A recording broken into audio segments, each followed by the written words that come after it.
Chers téléspectateurs, bienvenue à une nouvelle édition de notre programme Au Féminin. Aujourd'hui, nous allons rencontrer Madame Catherine Pascal qui vit en Égypte depuis 2003. Elle va nous parler de sa décision de venir s'installer en Égypte, pourquoi et comment elle a trouvé l'Égypte. Également, elle va parler de sa passion pour un genre de sport d'esprit, le bridge, découvrant ensemble les différentes facettes de la vie de Madame Catherine Pascal. Et nous allons commencer tout de suite.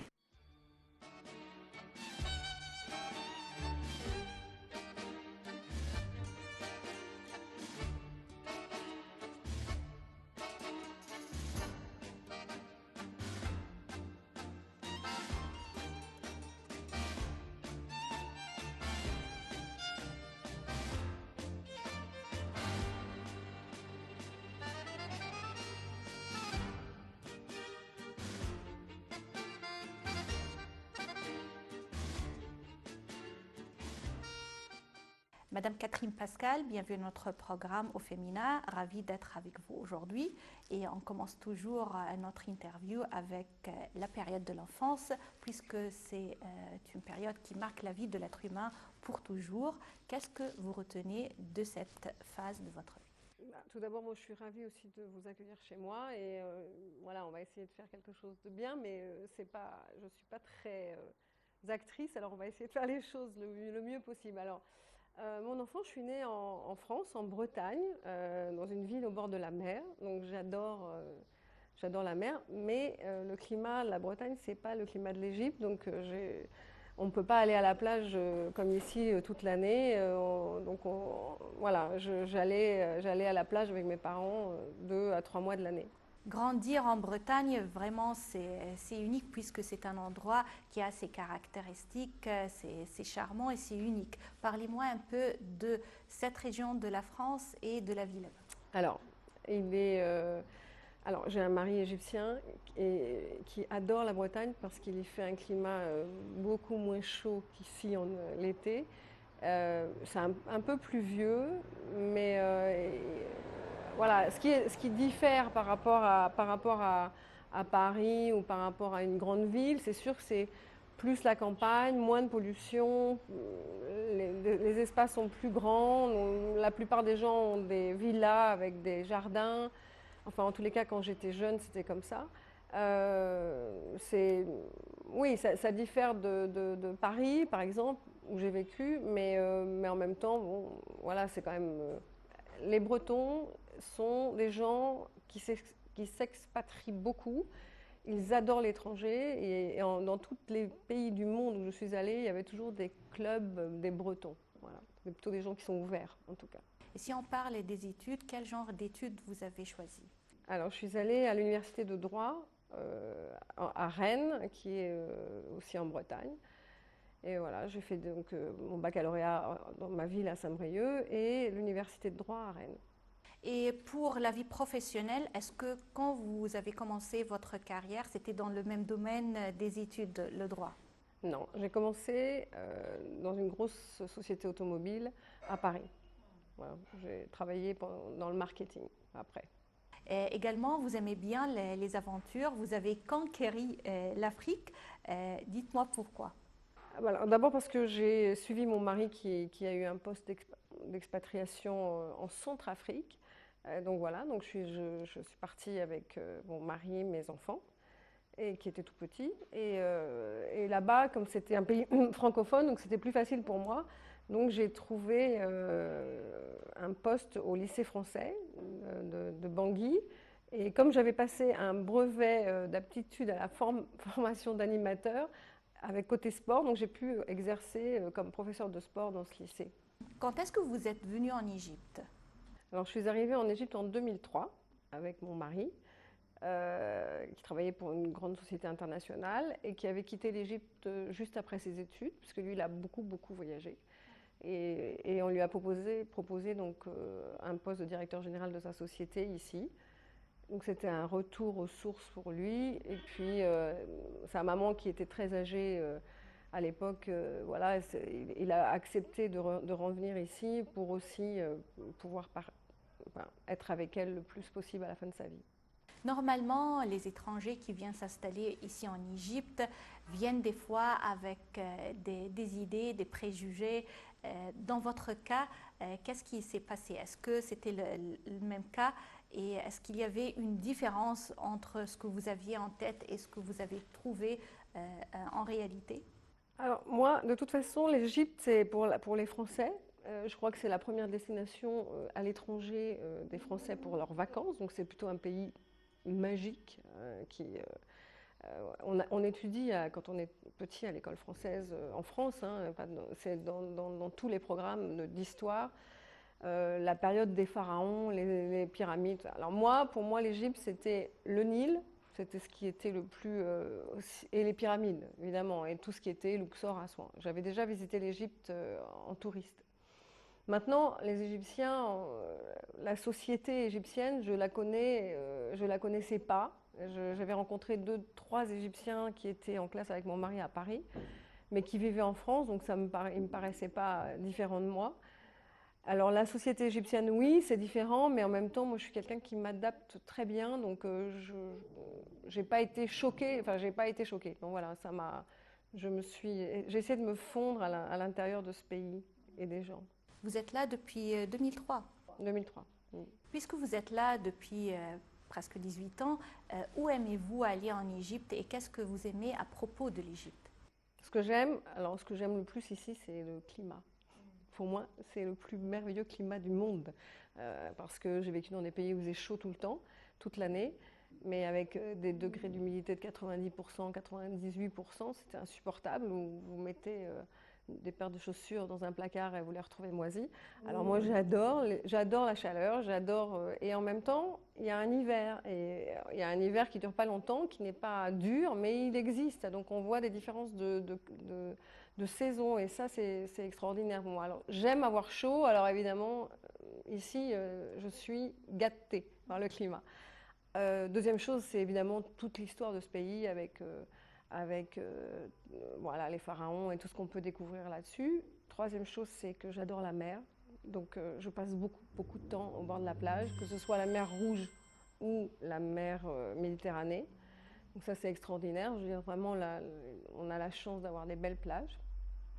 Et puis les Égyptiens, alors les Égyptiens avec leurs défauts, leurs qualités, mais je dois reconnaître que c'est un peuple extrêmement gentil, plutôt docile, et j'étais là pendant la Révolution, mais moi j'ai vécu des guerres civiles et des coups d'État en Afrique, et croyez-moi, c'était très sanglant. J'ai trouvé qu'ici c'était très doux par rapport à ce qui s'est passé.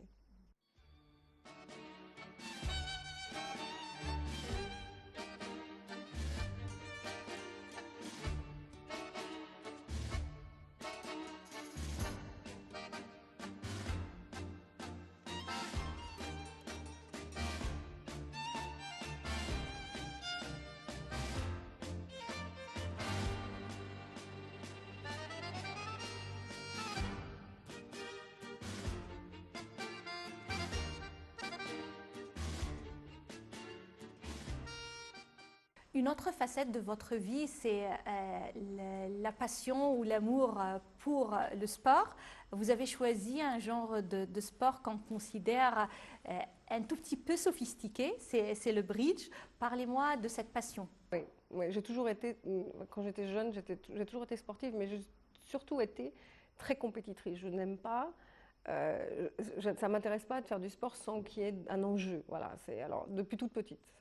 J'avais un papa qui était très sportif, qui entraînait des équipes de foot, tout ça. Enfin bon, et donc il nous a tous inculqué ça. Alors après, j'ai joué plusieurs sports, et effectivement, quand je joue au tennis, j'ai du mal à taper des balles sans compter les points. Voilà. Et puis, quand j'étais en Côte d'Ivoire, donc il y a quelques années, une vingtaine d'années, j'ai commencé à jouer au bridge, ce qu'on appelle maintenant les sports de l'esprit. Et voilà, donc maintenant c'est une grande partie de ma vie et de mes occupations, une grande partie. Et pourquoi vous vous êtes attaché à ce genre de jeu? Alors parce que d'abord c'était un vrai défi pour moi, parce que c'est quelque chose qui est difficile à apprendre, donc c'est un défi. parce que je voyais des dames qui sortaient du club de bridge quand je jouais au tennis et je me disais, mon Dieu, mais moi je ne pourrais jamais passer 4 heures dans une salle sans bouger. Et puis après, on m'a dit, allez, viens, on va essayer. Mon partenaire de tennis était prof de bridge. Il m'a dit, essaie, essaie. Et c'est vrai que quand j'ai mis le doigt dedans, alors on aime ou on n'aime pas, moi j'ai adoré. Donc j'ai beaucoup travaillé et j'ai rencontré mon mari égyptien au club de bridge. De toute façon, on a toujours en tête ici en Égypte que peut-être ce genre de sport d'esprit, quand vous l'avez nommé, n'existe plus et que ce sont peut-être les plus âgés qui l'ont pratiqué il y a longtemps, mais à travers vous, on a découvert qu'il existe une équipe égyptienne. Il existe plusieurs équipes égyptiennes parce qu'il y a qui représentent l'Égypte au championnat du monde. L'Égypte a été championne du monde de bridge dans les années 55-56, femmes féminines. Donc ça c'est quand même assez remarquable. Je crois en 56. Enfin, je ne suis pas très sûre, mais enfin dans les années entre 55 et 60, elle a été championne du monde de bridge. Donc ça c'est plutôt bien. Et aujourd'hui, oui, l'Égypte est représentée chaque année au championnat du monde de bridge dans plusieurs catégories. Alors il y a l'Open, ici c'est plutôt des hommes, les seniors et les femmes. Et depuis l'année dernière, ils ont rajouté l'équipe mixte. Donc à chaque fois, là, il va y avoir les championnats d'Afrique cette année au mois de mai. Et il faut se qualifier pour les championnats du monde, il faut être dans les 2 premiers. L'Égypte a très souvent été première. Il se partage la première place dans toutes les catégories avec l'Afrique du Sud. C'est vraiment les 2 nations africaines les plus fortes dans le continent. Et voilà, et donc ils sont souvent qualifiés pour les championnats du monde. Et pour la jeune génération, est-ce que vous avez constaté que peut-être ils n'ont pas un très grand intérêt pour ce genre de sport? Alors ça, non, vraiment, enfin, il y a des jeunes garçons, mais mais c'est pas suffisant. Par contre, des jeunes femmes, il y en a très peu. Vraiment, ça c'est dommage. On a l'impression que la fédération de bridge féminine, en tous les cas, va s'éteindre et il faudrait, je sais pas, moi je ne parle pas l'arabe en tous les cas, donc c'est difficile de recruter et donner des cours, mais les cours que je les donne en français, mais c'est vrai qu'il faudrait recruter dans les universités des jeunes femmes qui voudraient jouer. Mais le problème, c'est qu'il faut beaucoup de temps et que quand on fait des études, c'est pas évident. Et puis souvent, les femmes, après, elles ont leurs enfants et ça prend beaucoup de temps. Donc il faut vraiment pour se consacrer à l'étude du bridge, il faut être disponible. Basé sur votre expérience personnelle, comment trouvez-vous la femme égyptienne? J'ai beaucoup d'amies égyptiennes. D'ailleurs, la plupart de mes amies intimes sont égyptiennes, presque toutes francophones. ça m'aide, c'est plus facile quand on a... Voilà. Je trouve qu'elle évolue bien. Je veux dire, et je pense que... Alors même en 20 ans, oui, je trouve qu'elle a évolué. Je trouve que les jeunes femmes sont très élégantes maintenant, beaucoup plus fines, beaucoup plus... voilà, je les vois sur la plage, elles ont envie de bronzer, elles sont plus... elles travaillent, quand il y a eu le confinement l'année dernière, quand les sociétés ont fermé, moi j'étais à Sorna et il y avait les jeunes femmes qui étaient sur la plage, qui avaient leurs ordinateurs dans les voitures, qui allaient prendre un bain, qui allaient travailler dans la voiture, qui revenaient. Elles sont je les trouve très modernes, voilà. Beaucoup plus, au moins elles m'ont donné cette image de cette modernité.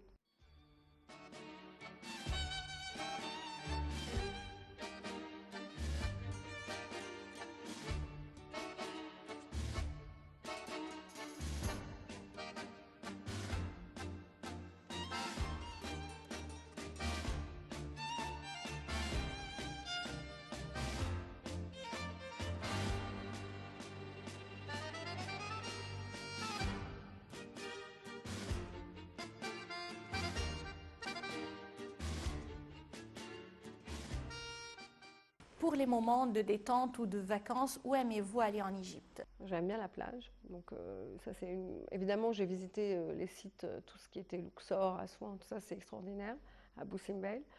Je suis allée dans le désert, j'ai dormi sous la tente dans un désert, dans le désert blanc. Voilà, on a fait quelques petites excursions dans le désert. Mais mon principe, moi parce que j'adore la mer, donc c'est notre principale villégiature, c'est la plage. Vous êtes ici en Égypte depuis 2003 et également je crois que vous avez des plans pour l'avenir. Qu'est-ce que vous comptez faire? Alors cette année, une année importante pour moi puisqu'il va y avoir des élections de conseillers consulaires. Avec l'ambassade de France et le consulat de France. Le conseil consulaire va faire un bridge, un pont entre les Français sur le terrain et le consulat. Donc il y a des élections et il y a 3 conseillers consulaires pour le pays qui vont avoir lieu au mois de mai. Donc en ce moment, je prépare ces élections et on fait une petite campagne électorale. Ça me prend pas mal de temps. Voilà. C'est un poste qui est nouveau? Non, c'est un poste qui existe déjà. Mais moi, je ne m'y étais pas intéressée avant. Et voilà, cette année, j'ai envie de le faire. Par exemple, on a envie de travailler avec les étudiants, justement, franco-égyptiens, qui ont besoin d'être aidés pour leur bourse, pour étudier en France, pour ouvrir des comptes bancaires. On a envie de faire des choses là-dessus. Les aider un peu aussi à trouver des stages dans les grosses entreprises françaises, voilà. Et puis voilà, autrement, les conseillers consulaires, s'il y a des problèmes au sein de la communauté, des problèmes sociaux, les conseillers aident donc les gens et avertissent le consulat qui n'est pas forcément averti de tous ces problèmes de la communauté française. Un conseiller consulaire peut également approcher entre les deux peuples, les deux civilisations dans les deux sens. Comment vous allez le faire? Déjà, on peut les aider si quelqu'un vient vous demander, voilà, moi je voudrais que mon fils fasse ses études en France, quelle est la procédure? Alors on peut demander au consulat d'aider les parents, parce que souvent quelquefois les parents ne sont même pas francophones. Il y a des enfants qui sont au lycée français dont les parents ne sont pas francophones. Donc aider un élève à remplir toutes les formalités. Évidemment, ceux qui ont des bourses pour étudier en France, ce sont de très bons élèves. En général, on va choisir les bons élèves. Donc voilà, on peut faire ça. On peut évidemment, on n'obtient aucun visa, ça c'est sûr, mais on peut aider les gens dans la façon d'obtenir les choses. Voilà. Mais on n'obtiendra rien du consulat. Nous, on n'est pas le consulat. C'est vraiment juste une aide qu'on pourra apporter verbale ou aider quelqu'un à remplir un formulaire, des choses comme ça. Mais c'est tout ce qu'on peut faire entre l'Égypte et la France. Et puis, voilà, on est là aussi. Moi, j'ai envie, quand je suis en France, j'ai envie de vendre l'Égypte aux Français. Et quand je suis ici en Égypte, j'ai envie aussi de parler de mon pays, de la France, et d'être... et voilà, si je peux vendre la France aux Égyptiens, oui, aussi je le ferai. Quand vous êtes en France, qu'est-ce que vous aimez dire à propos de l'Égypte? Quelles sont les idées ou comment vendez-vous l'Égypte à votre entourage? Plein de choses. Chaque année, on a notre maison remplie de visiteurs. Donc c'est qu'on leur a bien, ils ont envie de venir. Déjà, alors en ce moment c'est encore mieux que d'habitude parce que la France est confinée, donc ils ont envie de venir, d'avoir cette liberté de pouvoir sortir que l'on a depuis l'année dernière. Mais voilà, moi je leur vends ce magnifique climat, voilà, cette histoire. Ils ont tous envie de venir et de visiter. Voilà, c'est vraiment un pays qu'on visite, un pays avec toute son histoire, entre les pyramides et Luxor et Assouan, les croisières sur le Nil, la plage. Voilà, c'est pas très difficile de vendre l'Égypte aux Français parce que dans notre cerveau d'enfant, on nous l'a vendu à l'école. Donc déjà, alors c'est plus facile. Pour moi, c'est même pas. Je veux dire, je n'ai aucune difficulté à dire que ce pays est magnifique. Déjà, tout le monde le sait. Voilà, donc c'est plus facile. Alors pour eux, l'avantage, c'est que ils viennent chez nous, ils dorment chez nous, où ils vont à l'hôtel quand ils vont faire leur croisière. Mais l'avantage d'un étranger qui vient dans un pays où on connaît tout, on sait où aller, dans quel restaurant aller, quel guide prendre. Moi, j'ai des guides francophones, j'ai une guide francophone qui est extraordinaire, qu'on réserve pour nos visiteurs, qui nous fait passer des moments pour eux délicieux, intéressants, émotionnellement magnifiques. Enfin, voilà. Donc tout ça, c'est très facile.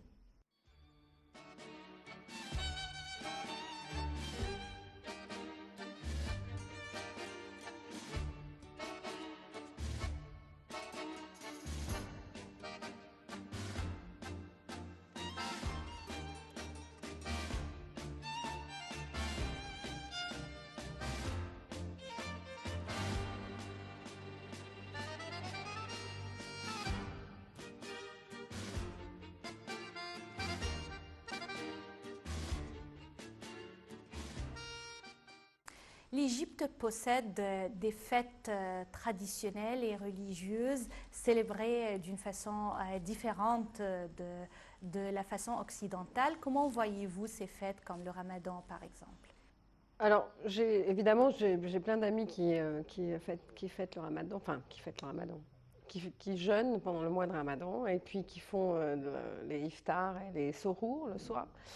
J'ai assisté à plusieurs fois, évidemment, mais moi, je ne jeûne pas, donc c'est différent. Mais je trouve que c'est vrai que c'est très familial, très convivial. C'est hyper important pour eux. Je trouve que c'est notre Noël à nous qui dure un mois. Enfin, je veux dire, c'est vrai que eux, chez vous, la fête, c'est un mois de soirée, de festivités. C'est vrai que c'est aussi l'occasion pour toutes les familles de se retrouver. Souvent, les gens qui sont à l'étranger viennent retrouver leurs parents pendant ce mois de Ramadan. C'est toujours beau à voir, c'est toujours joli à regarder, des familles qui se réunissent, c'est toujours très intéressant. Quel est le meilleur conseil que vous avez reçu au cours de votre vie? Le meilleur conseil, c'est peut-être ne pas trop m'énerver. Si on arrive à vraiment l'appliquer. Voilà, d'essayer d'être le plus calme possible. En contemplant votre vie aujourd'hui, est-ce que vous avez des regrets, de la nostalgie? Le seul regret que j'ai aujourd'hui, c'est de ne pas être près de mes enfants. Alors j'ai élevé mes enfants dans une liberté totale, ils ont eu le droit de faire quelque chose, je leur ai appris à voyager, je leur ai appris à voir d'autres horizons, à rencontrer d'autres personnes. Et aujourd'hui, finalement, toute cette liberté que je leur ai donnée et que je leur ai dit, ça montre, enfin, aujourd'hui, ça me manque parce que en fait, je voudrais les avoir près de moi. Et je les aurai plus jamais près de moi comme des familles égyptiennes qui ont leurs enfants dans le même immeuble. Moi, c'est pas ça. Ils ont eu l'opportunité de voyager tout petit et ils ont ce virus en eux. Et c'est le seul regret, et c'est même pas un regret parce que je pense que ça les rend heureux. Égoïstement, je sais que je ne les aurai jamais près de moi. Chacun d'entre nous possède des craintes et des peurs. Quelles sont vos craintes? Ma peur. Moi, j'ai peur que... J'ai pas peur, par exemple, je n'ai pas peur de la mort pour moi-même, mais j'ai peur de la mort pour les autres. Évidemment, quand on aime les gens, on a peur qu'ils partent. Voilà, c'est juste. Mais moi, je me dis, j'ai plus peur d'être malade, impotente, que de mourir. Voilà, je n'ai pas envie de. J'ai écrit, je ne veux pas qu'on s'acharne un jour sur moi si jamais je perds toute la mémoire, si je ne reconnais plus un jour mes enfants, par exemple. Je ne veux pas vivre. Je n'ai pas envie de vivre comme ça. Voilà, c'est plutôt ça. Mais par contre, la peur, oui, la peur qu'il arrive quelque chose aux gens que j'aime, oui, c'est la seule peur que j'ai. Quelles sont vos aspirations pour l'avenir? Alors, dans l'idéal, j'adorerais continuer à vivre en Égypte parce que c'est quand même les racines de mon mari et que lui, il y est bien. Mais j'aimerais bien faire moitié-moitié, moitié Paris et moitié le Caire. Madame Catherine Pascal, à la fin de notre interview et de la part de l'équipe au féminin, je vous remercie infiniment. Ah non, mais c'est moi qui vous remercie. J'ai adoré. Chers téléspectateurs, c'était notre interview avec Madame Catherine Pascal qui vit en Égypte depuis 2003. On a découvert ensemble sa vie ici et sa passion également pour le bridge. Rendez-vous la semaine prochaine afin de découvrir d'autres expériences au féminin. Au revoir.